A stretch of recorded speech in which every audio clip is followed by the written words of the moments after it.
Hey y'all. So I want to come through with a message. And this message is for the people that um,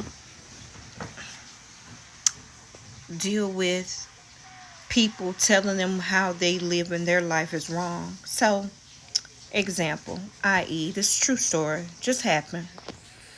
Um, One of my husband's family members called and said, um, why we were having a conversation. I spoke to him and he started to talk to me, and then he said, well, why don't you come around? And he said, I said, well, doesn't you taking it personal? But it was a longer story than that. You're taking it personal because he was saying that I don't come around my husband's family. And why don't I come around? And that he's gonna invite me to dinner and don't act like that. And I'm like, what the fuck you get that from?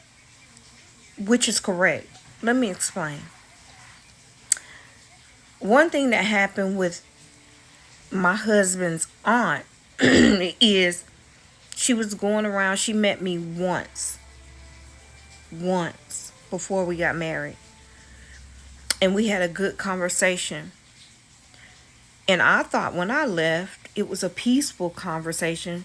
But I was a little bit wavering because she was the type to talk about people. And I'm just sitting up there, just meeting you the first time, listening to you ramble on about other people and their business. So I stayed a little bit more quiet than normal because that type of energy I just don't get with.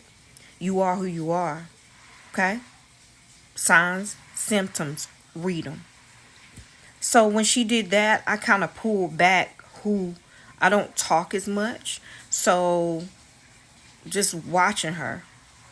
So in the end, when I left, it was a peaceful adult conversation, but it ended up being more like, okay, she's every bit of 60, I don't know, and talking like that about people. Nothing's wrong with that, but that type of energy I just don't ride with. I don't kick it with.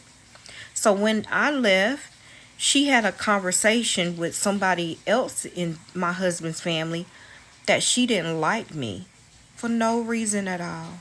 So at that point, I disconnected and all contact. You love your people over there. Your wife will still be here waiting on you because I don't deal with that type of shit because I don't have to. So that was her husband that asked me if I was going to ever come back